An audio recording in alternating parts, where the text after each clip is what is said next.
આપણે અત્યારે છે શિવમ આયુર્વેદા રાજકોટની અંદર આ ડૉક્ટરો છે ત્યાંના.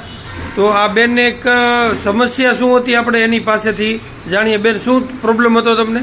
મને ડિલિવરી પછી એસઆઈ જોઈન્ટ પેઇન થઈ ગયું હતું. બરોબર. ની પેઇન હતું. ની પેન. એટલે 2 મંથથી હું ડોક્ટર પાસે દવા લીધી હતી, એમઆરઆઈ કરાવ્યું, હા હા, પેઇન કિલર્સ ખાધી, પણ મને કઈ ફરક નહોતો પડ્યો. બરોબર. ડોક્ટર અમે શિવમ આયુર્વેદા ઇન્સ્ટાથી અમને મળ્યું રેફરન્સ. બરોબર છે. એટલે અમે આજે કાંજીદાને બતાવવા આવ્યા અને એમને જોઈન્ટનું થોડી ટ્રીટમેન્ટ કરી દીધી, તો ઘણું બેટર લાગે છે હવે. બરોબર છે. અને અલગ બીજા દવાખાને ગયા હતા, ડોક્ટરોનું શું કહેવાનું હતું?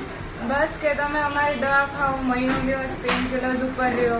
બરોબર. પણ હું ફીડિંગ મધર છું એટલે આપણને થોડી બીક હોય કે હા, હા. બેબીનું શું થશે. બરોબર છે. એટલે અમે દવા કરી નહોતી. બરોબર છે.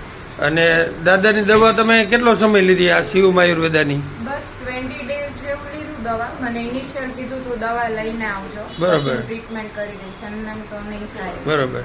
એટલે હવે હું આવી ફોલોઅપ માટે આજે. બરોબર. દવા લઈને પછી તમે આવ્યા તો અત્યારે દાદાએ ટ્રીટમેન્ટ કરી તમારી.